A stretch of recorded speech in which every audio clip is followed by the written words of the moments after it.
Hello friends, Jai Shri Ram. Yes, you have heard the title right. Is Modi clipping the wings of Ambani, that is Geo?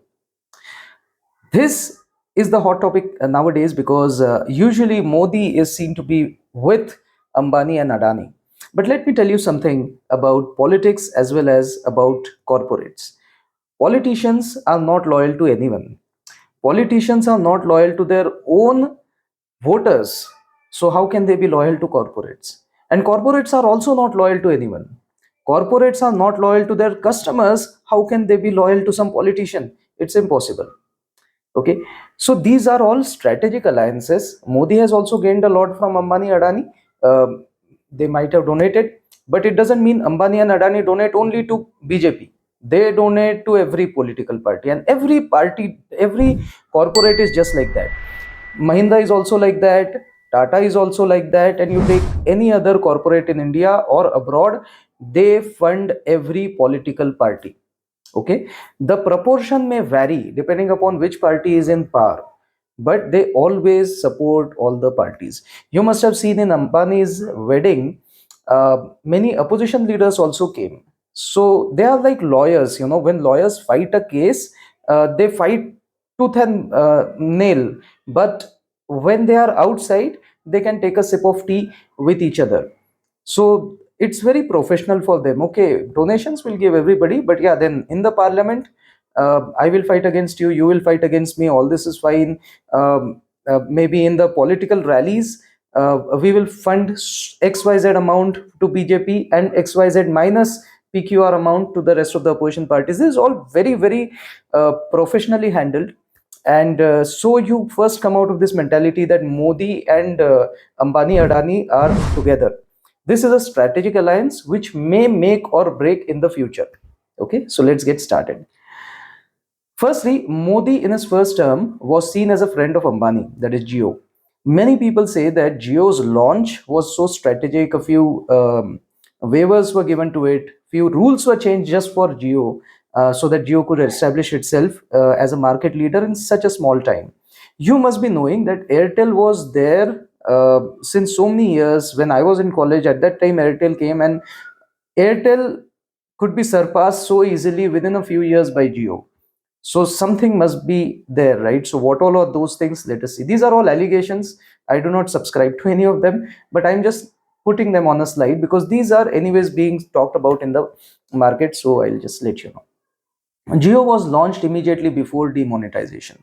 So people are skeptical. People think that, probably everybody's black money was wasted due to demonetization, but probably Ambani must have got a hint that, okay, demonetization is going to happen. So he must have transferred his money into assets. That is a possibility that people talk about. I'm not alleging anyone, but I'm just putting forward a school of thought.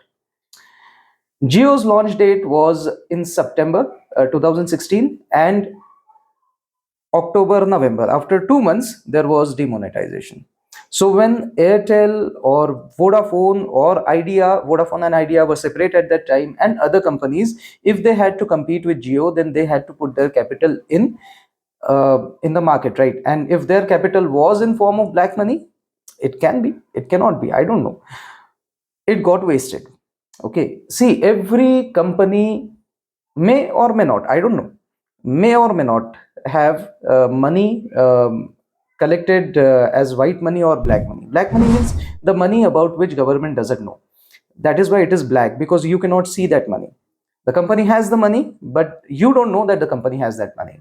So if that kind of a situation was there, then was um demonetization a strategic move just after Geo launch, so that Geo can spend their money, because they might have converted into assets, and other players, when they had to convert their money into assets to counter Geo, at that time there was demonetization. So was that a strategy? I don't know. I'm just putting forward a school of thought. I'm not alleging anybody. Yeah? Next, Modi was accused of supporting Jio's rise by letting BSNL degrade. See, Modi is normally seen as a Vikas Purush, okay, but his Vikas is only for the corporates. His Vikas is not for the public sector units. Within Gujarat also, if you see, public hospitals are not developed, public schools are not developed, but many coaching institutes are very well developed, many doctors are very well developed. So everything is for the private sector, very little is for the public sector. So probably coming from the same school of thought, they thought that, BSNL, if BSNL degrades, then automatically Geo will rise.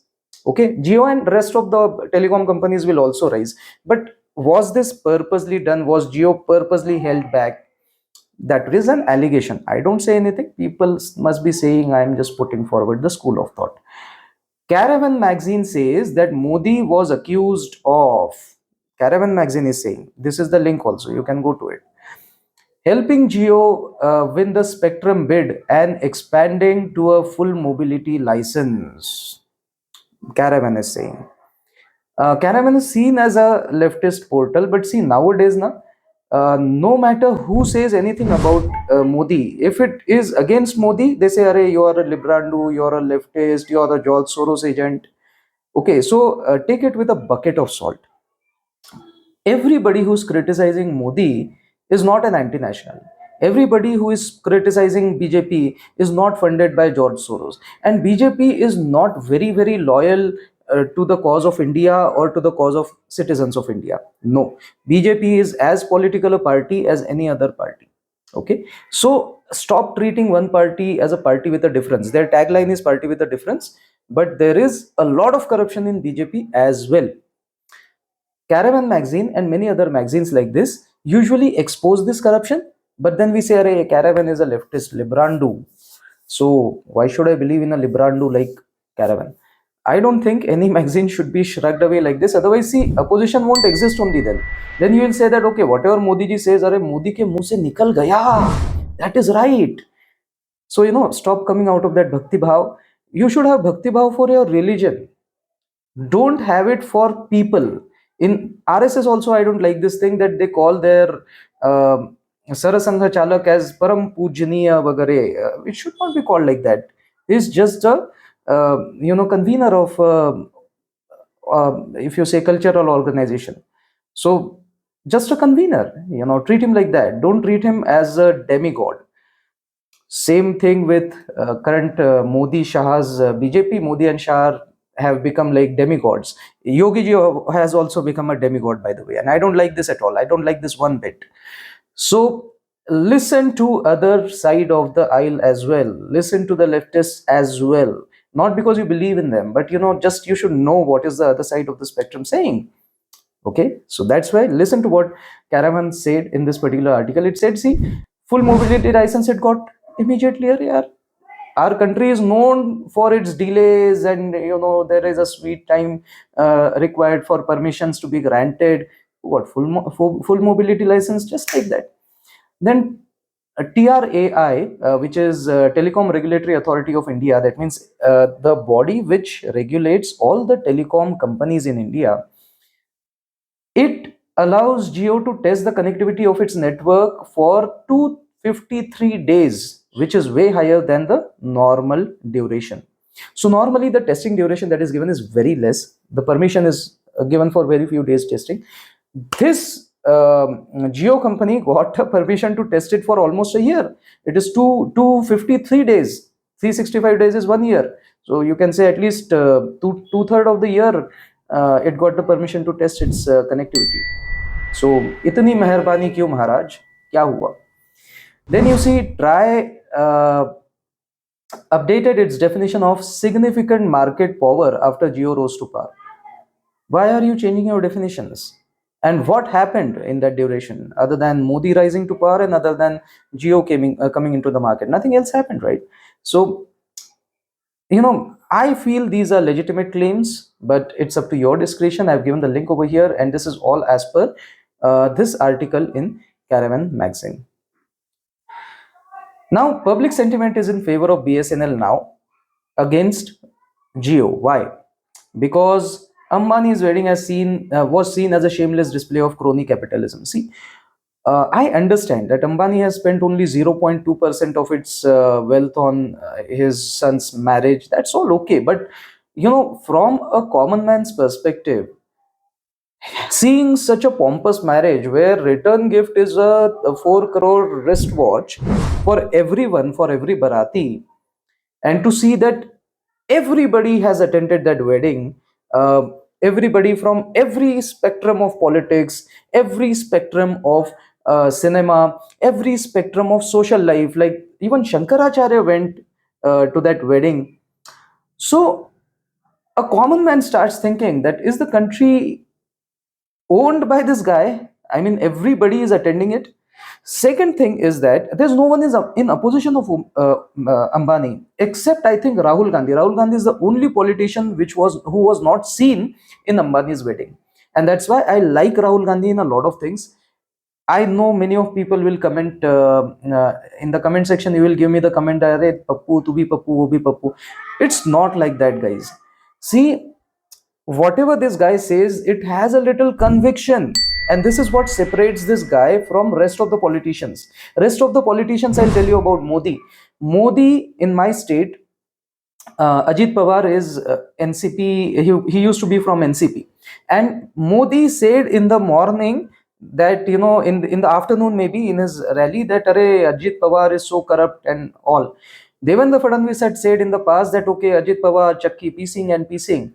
The other day, Ajit Pawar was in BJP, and now BJP doesn't say anything about Ajit Pawar. All the allegations are taken back. None of the agencies like ED, CBI, NIA, nothing is chasing Ajit Pawar. So this washing machine system of BJP should also be questioned. Okay, so I was telling that politicians switch their sides so easily. They are like frogs. They jump from one pond to another. Okay, and in such a situation, if I see Rahul Gandhi, who is called Pappu, but who has not changed his conviction, who has stayed against Ambani from day one, and till today he is against Ambani only. He has not visited Ambani's wedding. I feel that is a show of conviction. I don't know how you will take this. I know I'll be getting a lot of resentment in the comment section, but so be it. I don't mind. So this shameless display of crony capitalism has lured people away from Geo. Now, which other player? Now we cannot go to Airtel or Vi because Airtel, Vodafone, Idea, all these people have also looted us for so many years. In fact, we liked Geo for this basic reason that now we can get relief from all the tariff rates. Why? Because all these three companies, Airtel, Vodafone, and Idea, have looted us for so many years. We liked Tata Docomo for this reason only, that Tata Docomo came up with a plan of 1 second, 1 rupee. Sorry, 1 second, 1 paisa. Okay, initially these companies used to charge us for an entire minute, even if we spoke for 2 seconds. Okay, so we love the player who actually frees us from this tariff jail, you can say. So that's why we loved Geo, and Geo showed its crony capitalist face with this wedding. The wedding was literally kind of financed by the common man because they raised their tariffs during the wedding or immediately after the wedding.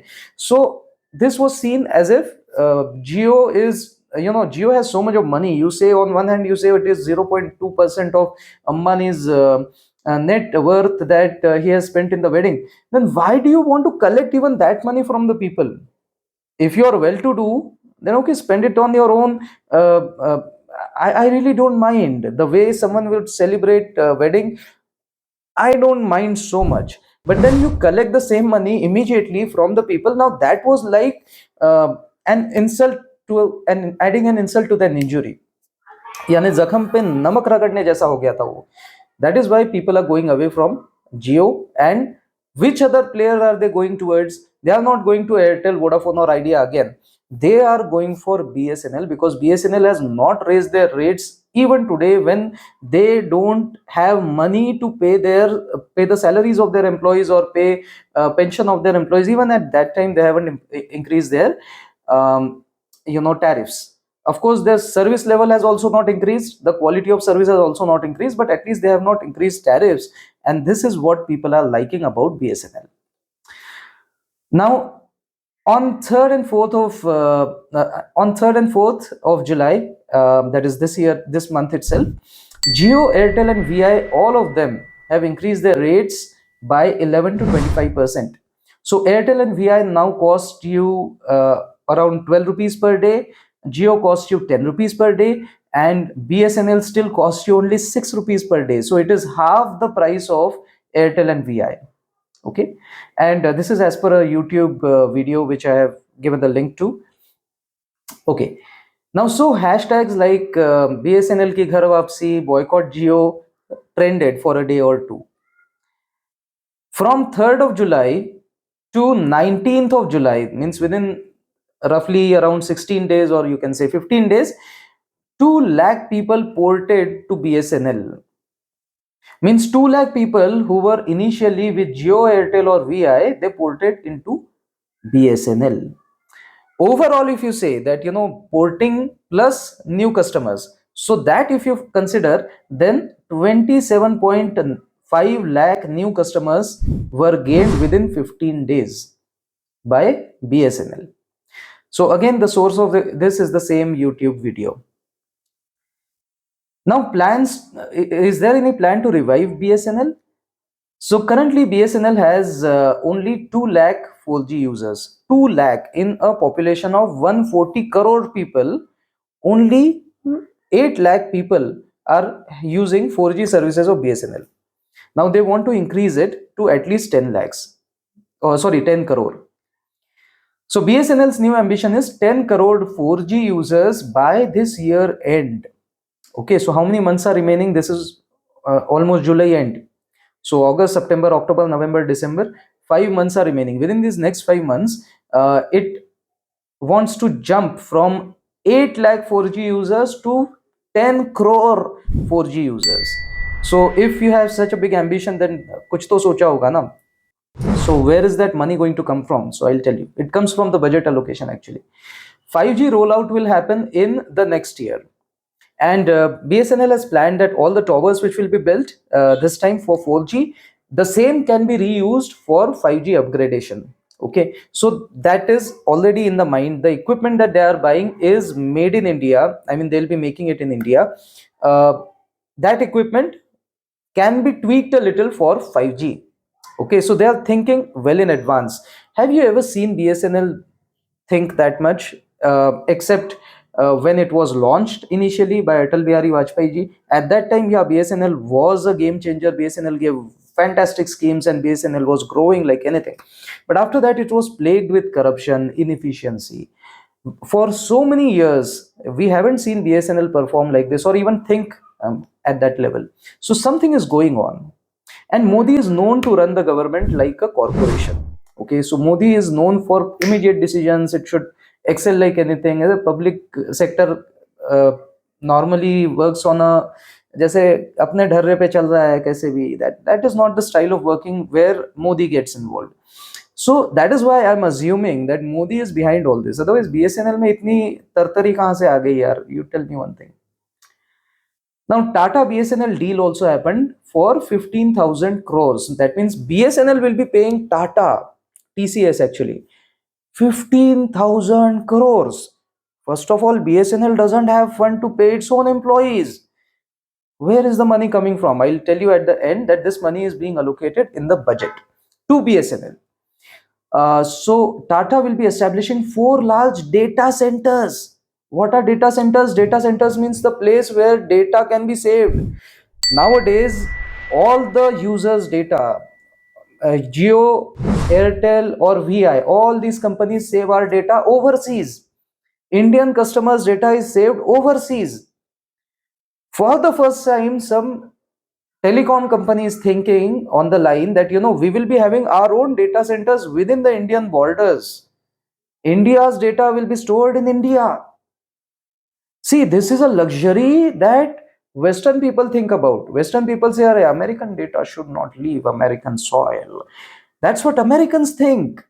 Indians don't think that way. Indians think, bhai, kahin pe bhi save kar. I don't mind. Yaar, mera data le le yaar aise. I don't. This time, a public sector Indian company is thinking that I should be having 4 large data centers in India and all my users' data should be saved within the borders of India. Amazing. Hats off to BSNL and hats off to Modi also in this case if he is doing this. Very good, Modi ji. Tata will be erecting 1 lakh 4G towers across India and start pan India 4G service by the end of this year. I've already said this to you, but this will be done by raising 1 lakh 4G towers, and all these 4G towers will be compatible with 5G. With a little tweak, they can be used for 5G service as well. So that is a great thing. So all this Tata will be doing for 15,000 crore rupees. Now, BSNL will request the government to allow BSNL to use VI's 4G towers until 2024 year end. VI doesn't have a chance anyways. VI cannot say, मैं अपना tower नहीं share करूँगा. See, I'll tell you one thing. All these telecom companies, they share each other's towers. So in marketing, they fight each other like anything. But in reality, during operations, they share their resources, because that is the only way in which you can allow every company to reach every little area of India. It's possible only when they share their resources. So here BSNL said that please request BSNL said to the government that please request VI that we should be able to use their towers. Do you think VI will say, no, no, no, we won't allow you? Arre bhai, no one is normally in the position to object to Modi Shah government at the moment. So VI has to comply with it. See, this might be a request, but it is like an order. They have to allow this to happen, and that too free of cost. Or probably there could be tariffs. I don't know. Internally, they must be charging each other. I don't know how that happens, but they have to allow this to happen until their 1 lakh towers are erected. So in the next 5 months also, BSNL can keep on increasing their 4G users, because now they are using VI's towers, and they'll be using them at least for these 5 months, or maybe they'll retain them also. If they like the fact, then okay, they'll keep paying BSNL. They'll keep paying VI, but they'll keep using those towers. So think about how many towers BSNL is going to have by the end of this year. In the union budget, now where is the money coming for all of this? So money is coming from the union budget. I've given the hyperlink also. It actually links to the Mint article about this. For the financial year 2024-25, BSNL gets 82,000 crore rupees out of the total 1.28 lakh crore allocation to telecom. So 1.28 lakh crores were allocated to telecom alone, one sector that Modi government has always been neglecting, by the way. I would respect, see, I'm not against BJP in general. So I respect the fact that this Atalji was very much in favor of infrastructure rise. So he built the golden quadrilateral also. He was about road development. He was also about metro expansion, and he was also about telecom improvement in India. So it was his master child that this BSNL should come into market. Then from BSNL, MTNL also came. That is Maharashtra's BSNL part. So BSNL and MTNL are brainchilds of BJP only, Atal Bihari Vajpayee ji. Okay, and I'm feeling for the very first time that Modi is doing something really good, something that probably Atalji will bless him from the heaven for, and that is, he is actually reviving the telecom industry of India. Very good. So I'm not against BJP in general. I'm saying very good Modi ji for this. 65% of this telecom budget of 1.28 lakhs was spent only on BSNL. That means this telecom revolution, they are planning to do this through BSNL, which is a big thing. 65% of that budget is spent only on BSNL, and that 65% amounts to 82,916 crore rupees. Now, in addition to all this, in addition, 17,000 crores is also allotted within this budget for paying salaries of not just BSNL people but other government PSUs also, means public sector units, means PSU. So very good. This was never heard of, especially from Modi, because Modi is normally known for not paying the salaries on time. Modi is known for not making the teachers permanent, not making the class 4 positions permanent. Modi is known for this. And Modi is now spending 17,000 crore rupees in the budget for paying the salaries and pensions of PSU employees, including BSNL employees. That means something is cooking in background, and that is why I made this video. Now let us study the relation between Modi, Ambani, and Tata. So Tata lost Docomo dream to Jio. Actually, Docomo was anyways falling because Docomo had invested a lot of money on CDMA technology. CDMA was much better than GSM. CDMA gives nice voice quality as compared to GSM. But the problem was that CDMA was having a problem with internet. With your voice calling, you cannot do internet at the same time. GSM allows you to do that. So you are on a call and still you are searching on Swiggy also. You can do that in GSM. And that's why CDMA started falling. And Tata had invested all its energy on CDMA because it was the only company having CDMA at that time, and then other players might have come, I don't know. But it was Tata's brainchild to bring CDMA in India.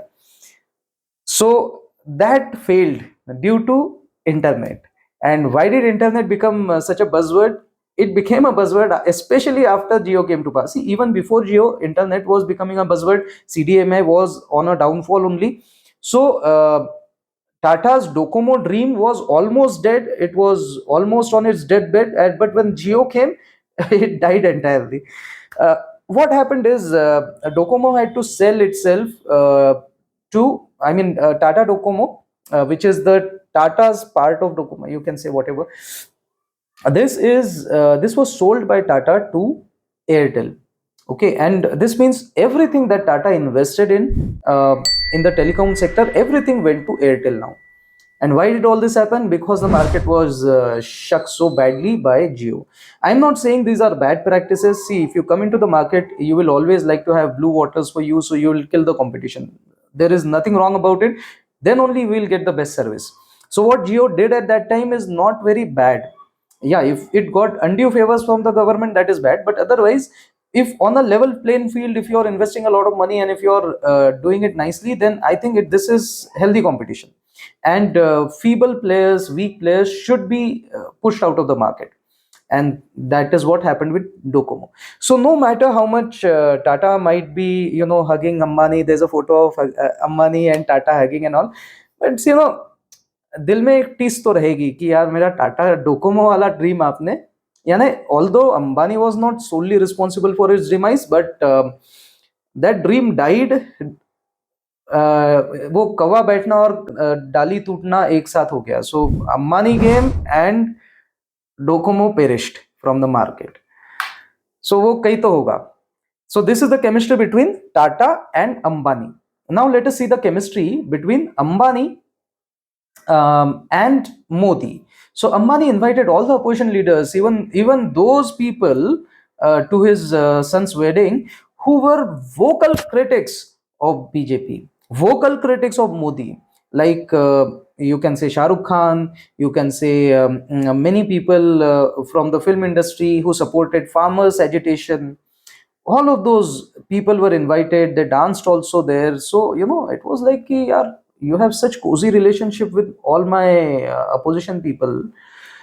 Also Geo, by the way, Geo's brand ambassador has always been Shah Rukh Khan, and it was during those days when Shah Rukh Khan was a very very vocal critic of Modi ji.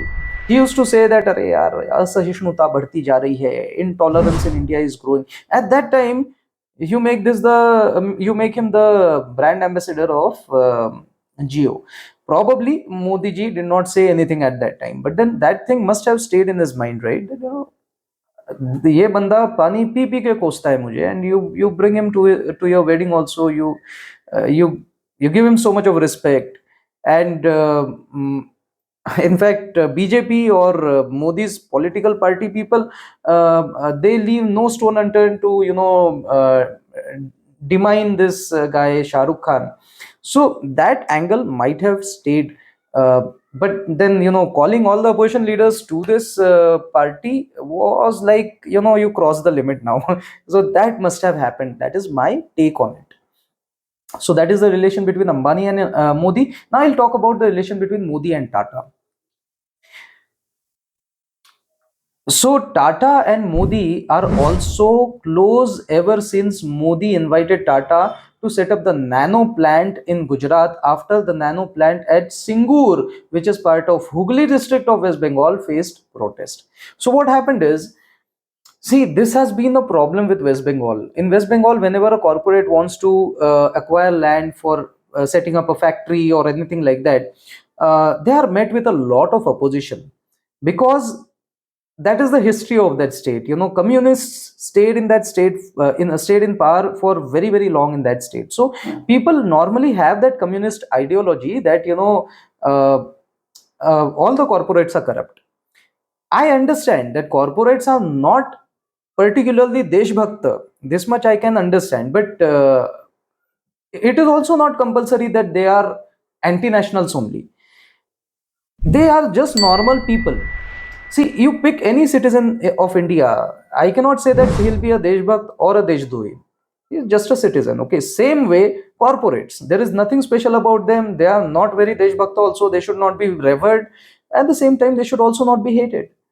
But unfortunately, in West Bengal, that is not the scene. Many people, normally general people also, they hate corporates over there. They feel that these are the people who will, suck blood from us.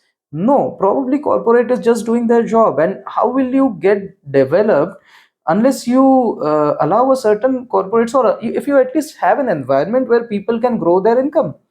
If you will always say that, no, all the money should be equally distributed to all the people, why will people like to grow in their lives? Why will they raise capitals? One has to be capitalist also, right? It's a good system. There is nothing wrong about capitalism. Crony capitalism is wrong. When capitalists and the netas, they are hand in gloves and all the rules are made in favor of capitalists only, that is problematic. You can say that, yeah, BJP is a crony capitalist party and that's why I hate it. I will agree to you. But if you say that, oh, BJP supports capitalists and still how can I vote for BJP? No, capitalism is not bad. Yeah, crony capitalism is bad. So if BJP is making ease of doing business better in India, it's a good party. I should vote for it. But if you see that Modi is unnecessarily supporting any other any certain capitalist and killing the competition in the market, bringing about monopoly, then it is bad. Actually, then Modi is bad for capitalism itself, and that is why Modi will be bad, and I won't vote for him. But if he is supporting capitalism, if he is making business friendly environment in India, it's a good thing. And this is what the West Bengal people don't understand. So they protested when Tata Nano, it was Congress government at that time. Tata wanted to set up a nano plant in West Bengal. Now think about it, nano was the buzzword at that time. So many people would have got employment, and it would be a great industry here. And it is Tata. Still, these people fought against Tata's land acquisition. And Tata, after so many years, he trusted that state. He said, Niyar, someone has to go there. He showed a large heart, he went there. Otherwise, no other capitalist wants to go into West Bengal due to all these leftist, ultra leftist policies. So, after so many years, somebody showed interest into you. And Kolkata had been the business hub of the British. At that time, you were the most capitalist state, and now look at what you have become. You have become so anti-capitalism. Tata showed some faith into them, and then they insulted Tata in such a bad way that now Tata, array, leave Tata, no other corporate is going to go into that state now. But at that time, what happened when they were, Tata was literally, means not literally, but maybe metaphorically, he was kicked out of West Bengal. Then Gujarat's CM at that time was Modi. Modi invited him. He gave a warm welcome. He said, "Yeah, if you want to set up a nano plant, I will help you in the land acquisition." Gujarat. I mean, he did not say this very openly, but underlined statement. I mean, the hidden thing that he wanted to say is that Gujarat is a progressive state. What are you doing in West Bengal? Set up your industry over here. This is an industry friendly state. He did not say it very openly, but what he meant to say is this. And ever since then, you see, there is a very good relation between Tata and Modi. Even now, see, Docomo dream is broken. Still, Tata is not against Modi. In Modi's reign only, Tata has become a market leader in EV sector. TCS is a market leader, you know it already. So Tata is only growing somewhere else. Okay, nano plant, IC engine failed. It's okay. It is growing in EV now. Tata is a company which is the only company in India, by the way, which makes its own battery other than Ather, which makes its own battery, and it is very, very sure about the quality of its battery. Why didn't we buy the EVs? Because the batteries were bad. Chinese batteries, they used to catch fire, they didn't give enough range. Tata's batteries are trustworthy. There is Tata's name attached to it, and Tata's research, all the R&D has gone into it. Tata has spent a lot of money into this. So when Modi government wanted to reduce the dependency on petrol and wanted to get into the EV sector, wanted to encourage other car manufacturers also that, go away from IC engine and invest something in research and development for EVs. No other company did this, especially Maruti Suzuki did not do it. It was only, hagwash that we will bring that Wagoner electric and this and that. Nothing actually happened. Most of the investment was done by Tata. And Mahindra also, Mahindra never does the research and development. Mahindra sees whether Tata succeeds or not, and then it follows the lane. And but yeah, it toes the line of Tata. So as soon as Tata becomes successful in something, a similar vehicle will come from Mahindra also. So it's okay, it's its strategy, I don't mind. But Tata and Mahindra are at least innovating. What are other people doing? Toyota has declared across the world, it has declared that, see, I love IC engine, I'll work on a hydrogen engine, but I want to come on EV. That is Toyota, market leader. That Toyota thinks like this. Honda, Hyundai, you see how much they have gone into EV. They are more into CNG. They are not into EV. And Tata is fully focused only on EV nowadays. So which is great. So Tata has all the three types of engines: IC engine, EV engine, and CNG engine. So CNG and petrol are together called as hybrid engine. So that is why Tata is the growing so rapidly in India, because you see all variety of cars over there and you trust their EV cars. That is the main thing. Besides, Tata is the only company in the world also, you can say, who has such nice safety ratings. It's comparable to the European car manufacturers, to the American car manufacturers, foreign car manufacturers. You cannot see that kind of a comparison between Suzuki and the Western companies, or Hyundai and Western companies, any Japanese brand and Western companies. You cannot see that comparison. You see it only with Tata. Okay, so that's why Tata is growing under the guidance of Modi also. So if Modi wants to go EV, Tata says, okay, I'll invest money into EV. That is the greatness of Tata. Tata has always grown with whichever government is in power. When Congress was in power, it was good in IC engines, it was good in nano, socialist kind of a thing, and sabse sasti car and all. This is what Congress used to like. Now Modi likes, okay, tough car, koi nahi, accident kam hone chahiye. This is okay. I'll do that. So Tata never stops its growth. It grows in various directions. It only increases or decreases the rate of growth in a certain sector based on which government is in power. But it makes the best use of the situation and it grows itself. That's why Tata is great. And finally, I'm saying, so that's why, if this is the chemistry between all these three gentlemen, then I feel Modi is now shifting his weight. He's shifting his weight in favor of Tata to clip the wings of Ambani. So Modi was initially very close to Ambani.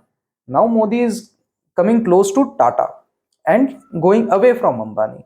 And this is what every political person does. There is nothing wrong about this. I respect Modi ji even due to this.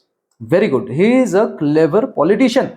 And this is what every corporate also does. You see, Mahindra, Anand Mahindra gives the statements in favor of Congress when Congress is in power, and the same guy gives very nationalist, ultra nationalist statements. Okay, China ko dikha denge, not exactly dikha denge, but he says na ki, when China said that manufacturing is bad in your country, then there was a tweet from Anand Mahindra, okay, challenge accepted. So he does all this India China thing or ultra nationalist things when Modi is in power or when BJP is in power. Whereas when Congress is in power, he is all about Hindu Muslim unity and everything. So this every company, every corporate also switch they balance their weights depending upon who is in power and how can they give maximum value to their investors. Company is basically, all these are private public sector companies, sometimes means most of them. So when they become public sector companies, it is their duty to give maximum value back to their shareholders. So they cannot indulge into all these political things that, okay, I favor such a person, I don't favor that ideology. Whatever ideology is in power, my company should grow so that my shares should grow. It's good for me as well as the shareholders of my company. So there's nothing wrong about it. What Mahindra is doing is not wrong. This is what every corporate is like. And probably that is why Ambani is also shifting his weight in favor of opposition parties after seeing Modi as weak. This is what anyone will do. There's nothing wrong about it. This is very much, even optimistically, if we see, this is Modi's last term. After this, what? So Ambani won't like to be seen as another face of Modi. No, otherwise, see, when Congress will come to power, Ambani will be left nowhere. So he has to see for his company. Nothing wrong about what Ambani is doing, nothing wrong about what Modi is also doing. Okay, I'm telling you just a perspective. And you can also let me know what is your perspective in the comment section. Until next time, Jai Shri Ram. ये है अमित शिरासाव, अमित शिरासाव, अमित शिरासाव, अमित शिरासाव.